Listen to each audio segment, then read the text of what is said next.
आप जानते हैं कि इंडिया की कुछ हैंडीक्राफ्ट स्किल्स 5000 साल से भी पुरानी हैं और वो आज भी जीवित हैं। जहां भारत टेक्नोलॉजी और इनोवेशंस के अलग-अलग एरियाज में अपने झंडे गाड़ रहा है, वहीं ऐसी कलाओं ने विश्व स्तर पर भारत को एक पहचान दिलवाई है। आज ये क्षेत्र एक विशाल रूप ले चुका है और इसका बाजार 8 लाख करोड़ रुपयों से ज्यादा है, जो करीब-करीब श्रीलंका जैसे देश की जीडीपी के बराबर है। Kudos to our unsung heroes। नमस्कार, क्वालिटी टाइम्स के एक नए एपिसोड में आपका स्वागत है, जिसमें हम देश के कुछ क्षेत्रों में तेजी से हो रहे वुमेन एम्पावरमेंट और टेक्नोलॉजिकल इनोवेशंस की एक छोटी सी झलक लेंगे। तो आइए बढ़ते हैं अपने सफर पर। अगर आप जिंदगी में कुछ ठान लें तो क्या नहीं हो सकता। सिर्फ चाहिए तो एक सकारात्मक सोच, आत्मविश्वास और थोड़ी सी हिम्मत। और जब मेड इन इंडिया या वोकल फॉर लोकल की बात होती है, तो इसका उद्देश्य है कि हमारे देश के कोने कोने में छुपी हुनर और प्रतिभाओं को दुनिया के सामने लाना। हर महिला और हस्तकला के हर कारीगर को प्रेरित करने वाली कहानी है पाबी बेन की, जो कच्छ गुजरात के एक छोटे से गांव में वहां की महिलाओं के साथ उनकी पारंपरिक हस्तकला को लेकर कुछ अद्भुत और एग्जेम्पलरी काम कर रही हैं। हमने उत्साह, दृढ़ निश्चय और साहस से भरपूर पाबी बेन से की कुछ बातचीत। पाबी बेन, आपने अपने सफर की शुरुआत कैसे की? एम्ब्रॉयडरी हमारे रबारी समाज में हर घर में होती है, हर बेटियां करती है। तो जब भी मेरे पापा का देहांत हो गया, तभी मेरी 5 साल की उम्र थी। तो हम 4 कक्षा तक पढ़े। हम ऐसे पढ़े कि पाँव में चंपल नहीं थे। बचपन में मैं हमारी जो घर की जो परिस्थिति थी और जो मैंने ठोकरें खाई थी, उसमें से मैं सबसे पहला वो सीखी, हर इंसान को पैसा, पढ़ाई और सबसे पहले परिस्थिति या ठोकर हर चीज़ सिखा देती है।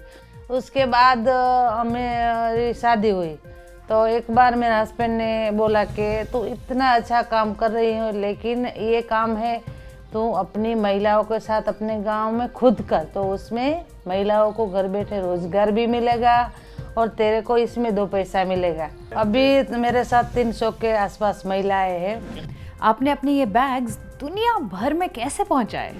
सबसे पहले मेरा विजिटर कार्ड बनाया, तो हमने 3 महीने निकाले ब्रांड का नाम। पर मेरे मन में एक ही विचार था कि ब्रांड का नाम ऐसा रखना है कि हमारा कल्चर इसमें होना चाहिए, हमारी कला और हमारी पहचान, सारी चीज़ें दिखनी चाहिए। कोई हाई फाई अंग्रेजी नाम हमें नहीं रखना है। मैंने सोचा कि कोई कारीगर का नाम की ब्रांड अभी तक नहीं है, तो 3 महीना रुक के हमने pabiben.com हमारी ब्रांड का नाम रखा। तो हमने सबसे पहले जो टेक्नोलॉजी का उपयोग भरपूर किया, जो हमारी बनाई हुई चीज़ है, हमारे साथ जो बेने हैं कैसे बनाती है, क्या करती है, क्या मटेरियल यूज़ होते हैं, और सारी चीज़ें हमें इंस्टाग्राम पे, फेसबुक पे सारी चीज़ें रखी। आपके मुताबिक किसी भी प्रोडक्ट के लिए क्वालिटी का क्या महत्व है? सबसे ज़रूरी क्वालिटी का है, क्योंकि आप जो क्वालिटी वाइज चीज़ नहीं बनाओगे तो आप ज़्यादातर मार्केट में ज़्यादा दिन नहीं टिकोगे।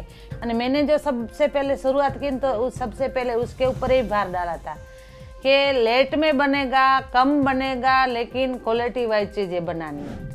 आपने इस काम के लिए महिलाओं को कैसे जोड़ा? सबसे पहले मेरे मन में वही सवाल था कि मेरे साथ जो काम करे ज़्यादातर महिलाएं, एक बड़ी उम्र वाली और दूसरी छोटे बच्चे वाली।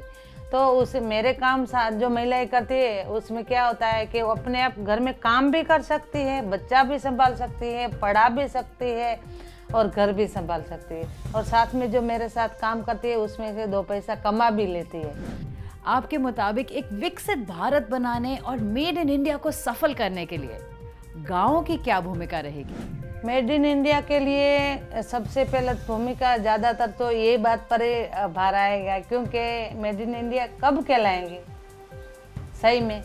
सही में जब गांव के लोग जागरूक हो गए तभी। गांव की सबसे बड़ी वो भूमिका कि जो गांव में जो हर कास्टों में कला है, को जो गांव के लोग जो उसको पहचान ले, तो सबसे बेस्ट वो ये विकसित भारत तभी बनेगा। देश की महिलाओं के लिए आपका कोई संदेश है? हर गांव की लड़की या बेटी या बहू कुछ सीखे और अपने पांव पर खड़ी रहे। और मेरा यही संदेश है कि मेरे जैसी 1000 पाबी बहन जब तैयार हो तभी मेरे को संतोष होगा। 3 cheers for Pabiben. Such an inspiring story ना। आपको पता है कि आज पाबी बेन के बैग्स हॉलीवुड और बॉलीवुड की बड़ी बड़ी हस्तियां कैरी करती हैं। तो चलिए एक भारतीय होने के नाते ये कोशिश करें कि देश की ऐसी प्रतिभाओं को सपोर्ट करें। क्या पता कि जब आप अगली बार किसी अमेरिकन या यूरोपियन शॉपिंग मॉल में हो तो आपको ग्राहकों से खचाखच भरा हुआ पाबी बेन का रिटेल स्टोर भी दिख जाए। आज जब इंडिया में टेक्नोलॉजी का इस्तेमाल हर क्षेत्र में जोरों शोरों से हो रहा है तो हमारा कृषि क्षेत्र इसमें पीछे क्यों रहे? बायोटेक्नोलॉजी, ऑटोमेशन, सिंचाई की नई प्रक्रियाएं तथा आधुनिक उर्वरक इसकी दक्षता, उत्पादकता बढ़ाने और सस्टेनेबल बनाने में सराहनीय कार्य कर रहे हैं। इसी कड़ी में जुड़ रही है परिशुद्ध कृषि या प्रिसिजन फार्मिंग। आज स्पॉटलाइट में हम नजर डालेंगे एक ऐसी ही अग्रणी पहल पर जो हमारे देश के कृषि क्षेत्र में एक क्रांतिकारी बदलाव लाएगा, और वो भी महिलाओं के जरिए। ये है सरकार की नमो ड्रोन दीदी परियोजना। Drone technology stand out as a groundbreaking advancement in agriculture. Drones provides unparalleled accuracy in crop monitoring, pesticide spraying and irrigation management. सशक्त नारी विकसित भारत के अंतर्गत शुरू की गई इस योजना में करीब 15,000 महिला स्वयं सहायता समूहों को किराए पर ड्रोन प्राप्त कराए जाएंगे, जिससे किसान ड्रोन की मदद से उर्वरकों और कीटनाशकों का छिड़काव खेतों पर करेंगे। I am proud to announce that Quality Council of India QCI has once again brought honor to our nation by enhancing the quality of the drone ecosystem in agriculture with a special focus on empowering Nari Shakti.